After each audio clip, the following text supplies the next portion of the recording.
Meus irmãos, então, Êxodo, capítulo 7.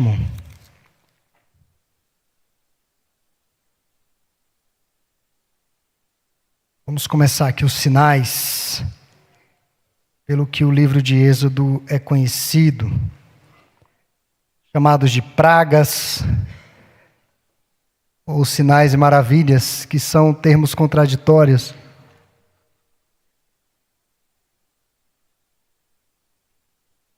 A partir do verso 14, antes, vamos orar. Pai, nós nos colocamos diante do Senhor na expectativa de que a Tua palavra continue falando aos nossos corações. O Senhor já falou conosco por meio das leituras, o Senhor já falou conosco, ó Deus, de uma forma maravilhosa. E pedimos que todas as ponderações, as considerações feitas da explicação da Tua palavra sejam aplicadas ao nosso coração pelo Teu Espírito Santo. É no nome de Jesus que oramos. Amém. Não sei se pode ir passando aí, tá? Êxodo capítulo 7, verso 14, nos diz assim: Disse o Senhor a Moisés: o coração de Faraó está obstinado, recusa deixar ir o povo. Vai ter com Faraó pela manhã, ele sairá às águas, estará à espera dele na beira do rio.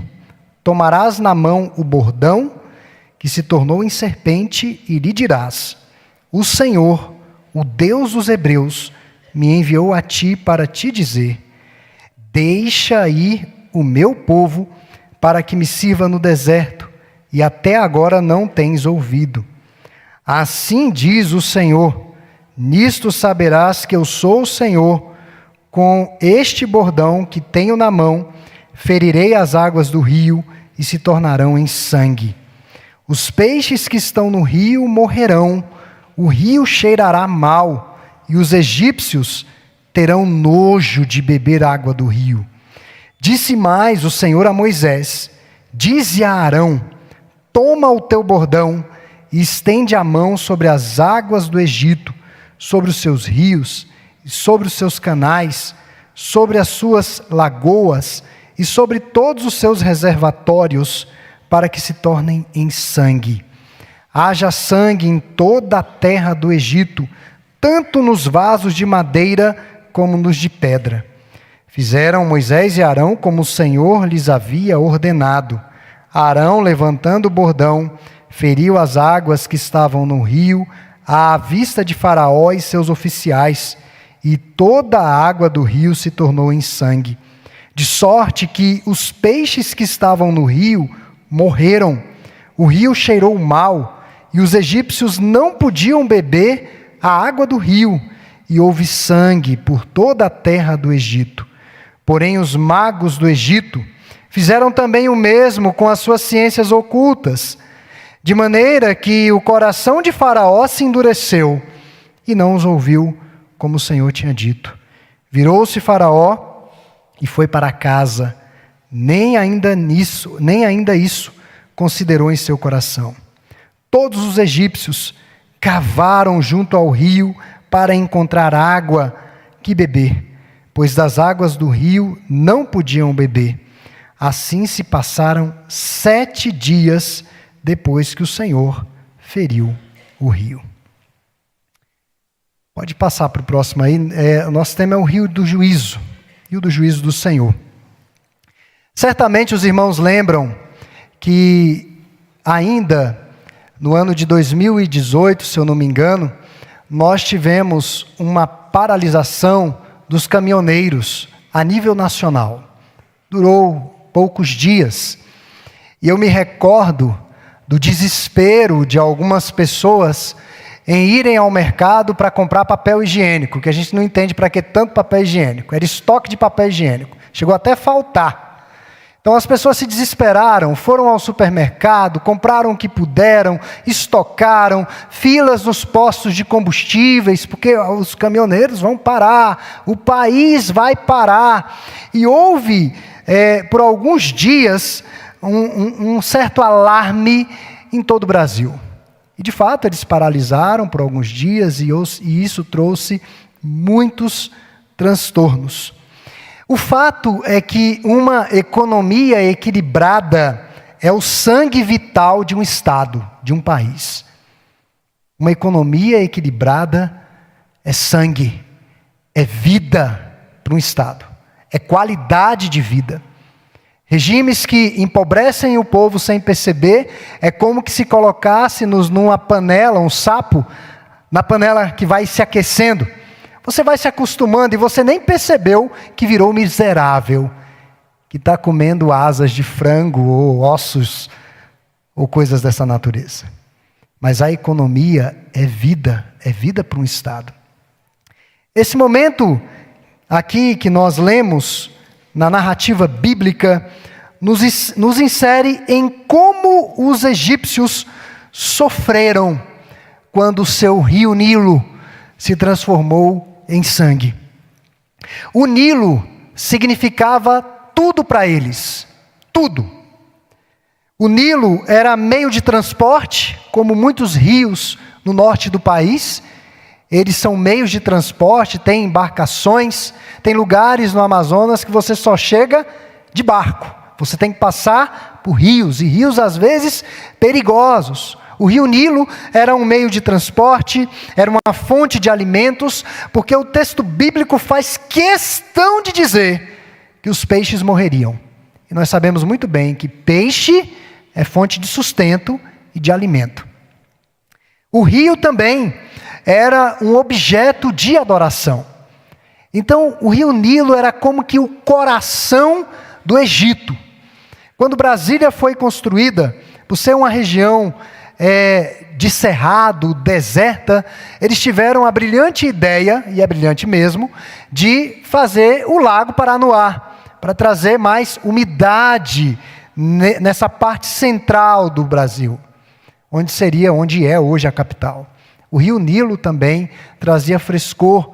E veja que o texto bíblico nos diz que Faraó, o governante do Egito, todas as manhãs ia aonde?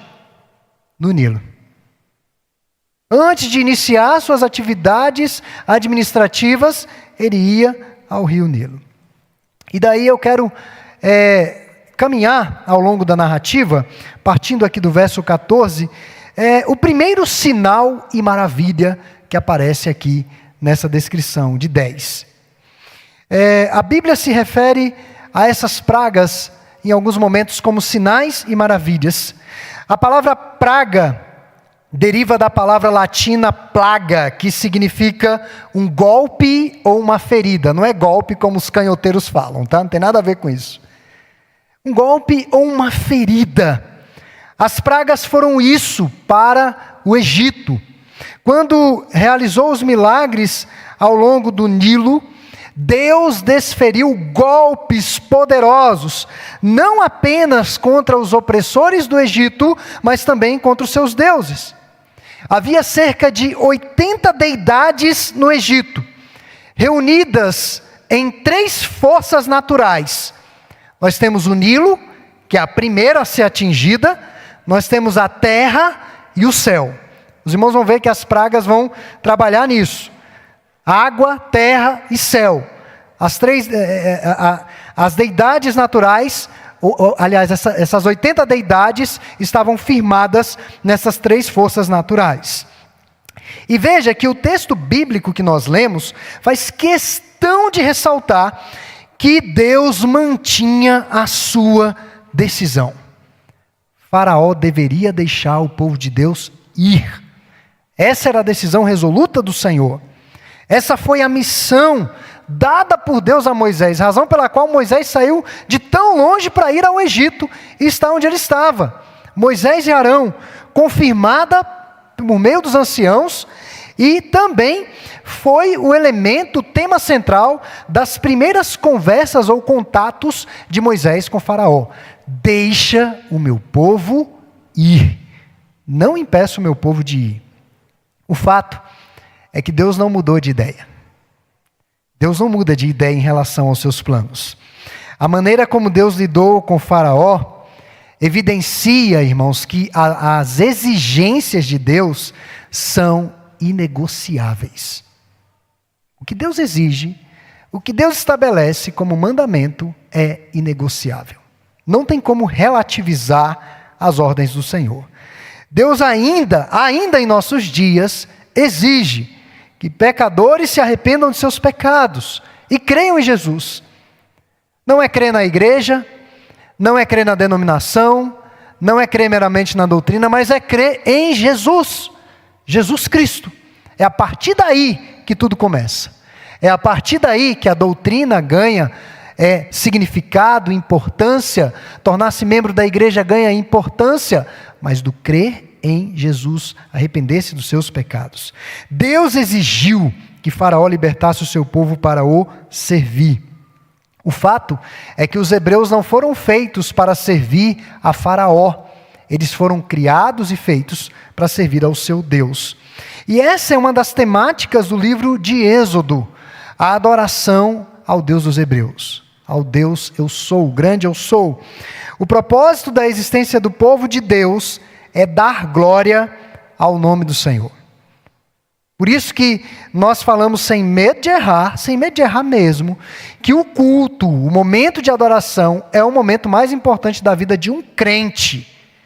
Porque nós estamos cumprindo exatamente aquilo para o qual nós fomos feitos. Dar glórias ao nosso Deus e conhecê-lo. Esse é o principal propósito, é honrá-lo com toda a nossa vida. Mas Faraó não queria dar glória a Deus, mas a si mesmo. Endureceu o coração e não deixou o povo ir.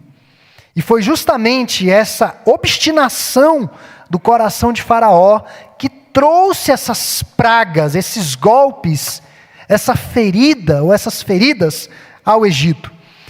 E o seu exemplo, irmãos, mostra o que acontece com o homem que se coloca contra Deus. É um claro alerta daqueles que se opõem frontalmente ao Senhor. Uma hora ou outra, os seus pecados irão encontrá-lo. Uma hora ou outra, ele será punido pela sua insolência em relação ao Todo-Poderoso. Deus instruiu a Moisés para esperar por Faraó na beira do Nilo, onde todas as manhãs o rei ia.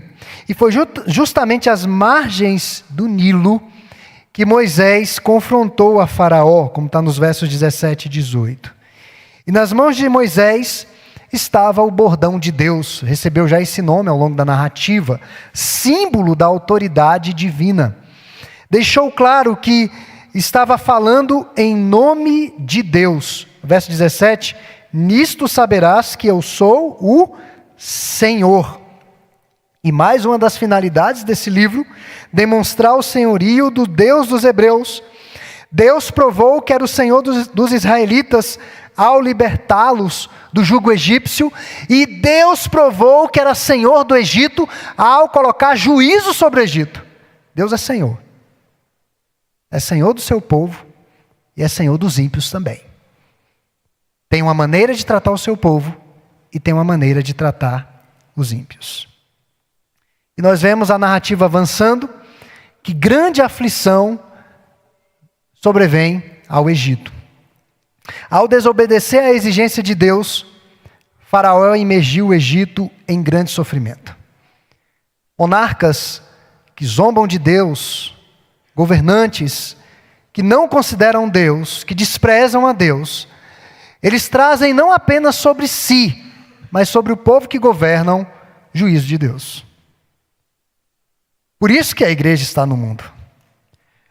Por isso que a Bíblia nos diz para orarmos pelas nossas autoridades. Elas foram colocadas lá por Deus para juízo, para avanço da nação, mas a nossa postura é de intercessão para que Deus tenha misericórdia. Quanto mais ímpio for o governo, mais nós precisamos orar e clamar pela misericórdia do Senhor. A igreja é sal e luz do mundo. Então, monarcas ímpios trazem juízo sobre o povo. E o juízo de Deus, irmãos, não é uma ameaça vazia ou um blefe. Deus fará com que os seus inimigos recebam exatamente aquilo que eles merecem. exatamente aquilo que merecem. Deus executa o seu juízo por meio da obediência de 2 homens aqui, Moisés e Arão, que vão, dizem, tomam e estendem. Nós temos esses verbos expressos aí no texto que lemos. São homens que vão, são homens que dizem, são homens que tomam e são homens que estendem. Eles estão em ação de obediência a Deus e por meio da obediência desses homens, Deus agiu. O fato é que Deus pode fazer muito por meio do seu povo, se o seu povo fizer aquilo que Deus ordena a eles a fazer. Se o seu povo for fiel, Deus vai usá-los de uma forma poderosa e inimaginável.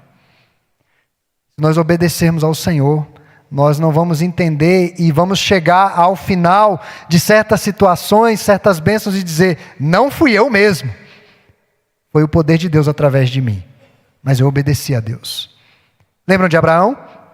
Sai da tua terra, na altura dos 75 anos, da tua parentela e vai para um lugar que eu ainda vou te mostrar.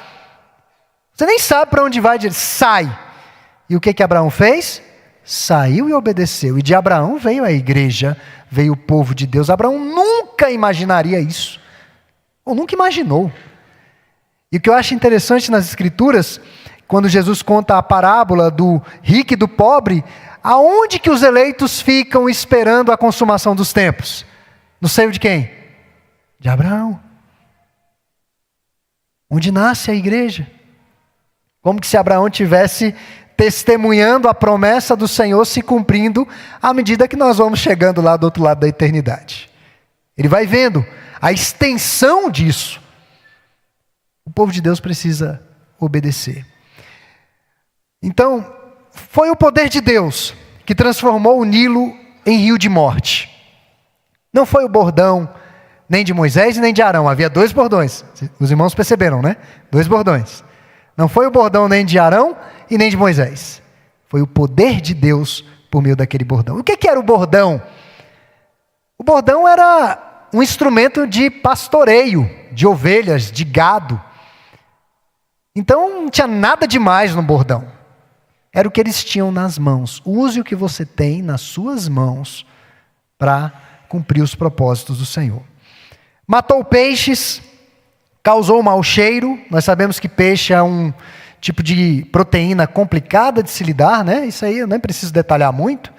Um peixe que não é bem conservado, se ficar um pouquinho fora, ele pode perecer muito rápido. Imagine esse volume de peixes boiando e aquele mau cheiro. Deus puniu o Egito, impondo-se sobre a criação, usando aqui um desastre natural para demonstrar o seu poder sobrenatural. Os liberais tentam explicar essa narrativa com vários subterfúgios, várias coincidências e situações que poderiam ter acontecido para deixar o rio com sangue. Não tem explicação humana, não foi uma questão natural, não foi uma convergência de situações, foi o poder sobrenatural de Deus agindo na natureza. O Deus da natureza. O rio Nilo, convertido em sangue, trouxe aflições e abalo econômico para os egípcios. O rio, como eu disse no início, era a sua força vital. E sem a existência daquele rio, aquela região do Egito teria se transformado em um grande deserto. Já é uma região complicada. Quem já foi lá ver as pirâmides sabe que é uma região um pouco complicada, meio deserta mesmo. Imagine sem o rio. Formava um sistema de irrigação que permitia o cultivo de grãos, fornecia água e comida e era um meio de transporte. Então isso trouxe grande sofrimento ao povo do Egito. E daí nós temos o avanço da narrativa. Qual era o objetivo de Deus com isso tudo aqui? Atingir as deidades do Nilo. Adoravam ao Nilo como o seu criador, como seu sustentador. Pelo menos 3 deuses fluviais eram associados ao Nilo. Osíris, representado pela corrente do rio. Eles diziam que a corrente do rio era como que uma corrente sanguínea que levava a vida à terra e a terra dava os seus renovos. É até poético, bonito, atraente. Os ídolos são assim. Eles são atraentes, criativos, poéticos.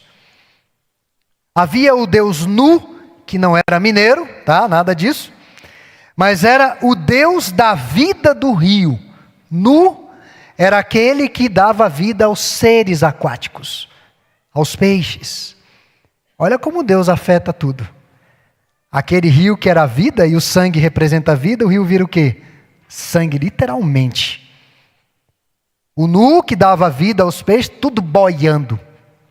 Deus já desfere golpes certeiros. Mas o Deus mais evidente era o Deus Ap, ilustrado aí na projeção, que era o Deus da enchente. Uma das maiores ameaças a rios é a seca. Tem lugares no Brasil que às vezes seca tanto, você pensa o rio vai morrer. E a enchente vem e o rio ganha vida novamente, e a vegetação e tudo mais. Ap era o deus da enchente, retratado pela imagem. Olha só que coisa, os egípcios eram muito criativos com as suas imagens. Ap era retratado com a imagem de um homem barbudo, com seios e barriga de grávida. Esse era o deus Ap. Não é coisa só dos nossos dias, naqueles dias também havia essas coisas. Acreditava que a enchente do rio dava luz ao Egito e o alimentava de força, o nutria de força. Há séculos os egípcios adoravam a Ap como doador da vida. Era aquele que proporcionava a vida na terra por meio de suas provisões. Mas um dia, irmãos, Moisés bateu o seu cajado nas águas do Nilo e eles se converteram em sangue, toda essa tragédia. E agora? E agora? E as deidades? Onde está esse Deus? Ou esses deuses? Onde estão? Assim Deus evidenciou o seu poder sobre os deuses do Egito e puniu os egípcios por sua idolatria. Para além de transtornos econômicos, sociais, Deus provocou aqui, irmãos, uma crise espiritual. É uma crise espiritual. Tornou-se o Nilo, que era a menina dos olhos do Egito, o local onde o monarca passava todas as manhãs, um objeto de adoração, se tornou algo que dava pavor, medo, horror e nojo. É o que o texto diz. Eles não vão beber da água porque eles terão nojo, desprezo, asco do rio. Demonstrou que esses falsos deuses não tinham poder nenhum para satisfazer as necessidades e saciar o coração dos homens. Os falsos ídolos não podem entregar aquilo que eles prometem. Não podem. No verso 19, há a expressão: haja sangue em toda a terra do Egito, tanto nos vasos de madeira, de pedra, que eram usados para guardar água, mas aqui também há uma referência aos ídolos de pedra e de madeira. Lá em Deuteronômio 29:17, Moisés vai falar desses ídolos egípcios de pedra e de madeira. Os egípcios tinham o costume de todas as manhãs lavarem os seus ídolos de pedra e de madeira com água. Todas as manhãs. Quando eles sofrem a primeira praga, eles tinham que lavar os seus ídolos com o quê? Com sangue. Sangue. Deus demonstra como é inútil adorar ídolos de pedra e de pau. Ainda, irmãos, nós adoramos ídolos. É um tema inesgotável na igreja cristã. Certamente não é uma idolatria artesanal, primitiva, mas uma idolatria que vai assumindo novas roupagens da nossa cultura e muitas vezes uma cultura pagã. Uma cultura que não considera Deus. Hoje pela manhã fiz uma referência e torno a fazer. E ano que vem, nesse período, farei pastorais sobre isso. As festas juninas. As famigeradas festas juninas. Eu sei que talvez possa haver crentes que compactuam e visitem esses ambientes. Mas saiba que são 3 ídolos sendo adorados. São João, que em alguns lugares não é nem festa junina, é festa de São João. No Nordeste é uma das maiores festas do nosso país. São João, Santo Antônio. Nós temos esses e São José. São Pedro, São João e Santo Antônio. Até mesmo a tal da quadrilha, formada por casais, adoração ao santo. A fogueira tem um significado. A quantidade de especiarias advindas da terra, é como que se você dissesse que esses santos estão fecundando a terra. Você está agradecendo as supostas bênçãos deles. Uma coisa que fica imiscuída na cultura, mas que na verdade, irmãos, é uma cultura que tem uma motivação altamente religiosa e pagã. Nós não podemos esquecer jamais disso. Então, a idolatria vai assumindo novas roupagens. Ela é sorrateira. Ela é sorrateira. Ela vai se instalando, ela vai atraindo. Os irmãos viram a criatividade desses principais deuses fluviais do Egito. A criatividade deles não, né? De quem os inventou. Isso chama a atenção das pessoas. Os ídolos estão relacionados com as inclinações e recreações do nosso coração, desmotivado e distante da glorificação do nome do Senhor. A indagação, as indagações são as seguintes: onde estão as nossas confianças? O que nos motiva a fazermos o que fazemos, a trabalharmos? O que nos diverte absolutamente? Quais as nossas maiores aspirações, os nossos maiores desejos? Por detrás de tudo isso podem estar os nossos ídolos. A resposta sincera a essas perguntas pode nos ajudar sim a desmascarar os nossos ídolos. E por fim, a reação do governador do Egito, versos 22 a 24. Ao invés de ele admitir o poder de Deus, ele se volta para o poder satânico, e é com todas essas letras mesmo. Os feiticeiros do Egito, por forças malignas, é o que os melhores comentaristas colocam, eles apenas reproduziram em pequena escala o que Deus havia feito. Eles não conseguiram reverter o que Deus fizera. Eles reproduziram o que Deus fez. Acrescentaram praga à praga. Não mudou nada. O mais impressionante que tenha sido aquele sinal, Faraó ainda não foi tocado. Quando os feiticeiros produziram algo parecido, ele vai para o palácio. Ele se vai para o palácio. O fato é que a condição cardíaca de Faraó o impedia de lidar com os fatos, com a realidade do poder de Deus, um coração duro. E tem pessoas que negam a realidade dos fatos, até do seu próprio pecado. Tem pessoas que negam a realidade. Nesse vídeo não sou eu, essa voz não é minha. Mas é. E o texto termina com a imagem desesperadora dos habitantes do Egito cavando poços para encontrarem água potável. Quando os deuses falharam, 3 deuses, Api, Deus adorado há séculos, eles tiveram que recorrer aos seus próprios recursos. Há um destacado teólogo reformado norte-americano de nossos dias, um pastor presbiteriano, o reverendo Phil Graham Hyken, que disse o seguinte: se nós confiarmos em nossa economia como os egípcios confiaram na economia deles, sugiro que fiquemos cada um com uma pá à mão, porque em algum momento precisaremos usá-la. E não é contra os governantes, teremos que cavar poços. Se a nossa confiança última for na economia, acho que isso aqui não é tão atual, né? Nós estamos perdidos, irmãos. Estamos perdidos. Deus prometeu que a guerra contra Satanás terá o seu desfecho com a derrota do falso Deus. No dia do juízo, e eu quero finalizar a explicação aqui nesse texto e já partir para as aplicações. Vamos abrir lá no livro do Apocalipse, capítulo 16.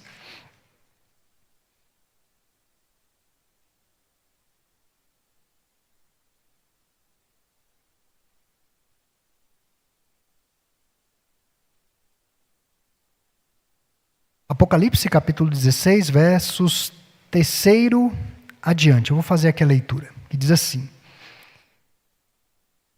derramou o segundo a sua taça no mar, e este se tornou em sangue, como de morto, e morreu todo ser vivente que havia no mar. Derramou o terceiro a sua taça nos rios e nas fontes das águas, e se tornaram em sangue. Então ouvi o anjo das águas dizendo: tu és justo, tu que és e que eras o santo, pois julgaste estas coisas. Porquanto derramaram sangue de santos e de profetas, também sangue lhe tem sido dado a beber, são dignos disso. Ouvi do altar que se dizia: certamente, ó Senhor Deus Todo-Poderoso, verdadeiros e justos são os teus juízos. Aí o verso 9. Com efeito, os homens se queimaram com um intenso calor e blasfemaram o nome de Deus, que tem autoridade sobre estes flagelos. E nem se arrependeram para lhe darem o quê? Glória. É o que está acontecendo aqui no Egito. Faraó não quer dar glória a Deus. Não quer glorificar o nome do Senhor. E vem, o coração da economia se transforma em sangue. O juízo do Senhor estabelecido. Uma imagem maravilhosa e ao mesmo tempo assustadora do juízo do Senhor. Eu quero finalizar com algumas rápidas aplicações. É primeiro que Deus não negocia seus planos redentores. Se Deus tem um plano, Ele vai cumprir. Nós vemos isso nas vidas de homens e mulheres de Deus ao longo das Escrituras. Nós vemos isso claramente na vida do profeta fujão, o Jonas. Deus manda ele ir para um lugar, ele vai para outro. E ele tem um meio de transporte para voltar para o centro da vontade de Deus. Tanto quanto diferente, não era um Uber, né? Mas ele teve que voltar. Nada e ninguém pode impedir os planos de Deus. Ele não negocia. Se Ele ordenou, Ele vai fazer. Segundo, a desobediência aos mandamentos de Deus não será amenizada e nem esquecida. Não adianta racionalizar. Não adianta dizer, foi por causa disso ou daquilo outro. Por causa do outro. Não. Desobedeceu, as consequências virão. Elas vão vir. Terceiro, Deus fará muito, muito por meio da obediência do seu povo. Não por causa da obediência, mas porque a obediência é um meio que Deus vai usar. Deus fará muito por meio da fidelidade do seu povo.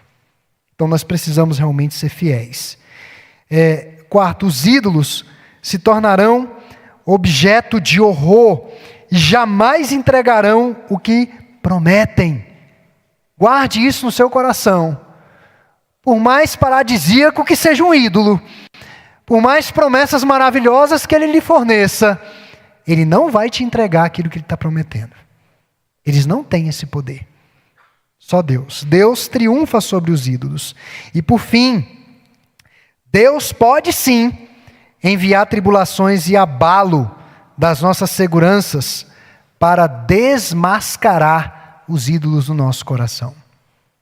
Às vezes está tudo bem, tudo tranquilo e vem uma provação gigante. E você não entende. Mas talvez Deus esteja usando o expediente do sofrimento para desmascarar os ídolos que estão no nosso coração. E foi o expediente que Deus usou no Egito. Bem no coração, irmãos. Aquele rio se transformando em sangue. Então que Deus nos ajude essa noite a atentarmos para essas verdades. Nós vamos prosseguir nessa narrativa impressionante desse conflito de Moisés, Arão e Faraó. E eu creio que Deus tem muito a falar aos nossos corações.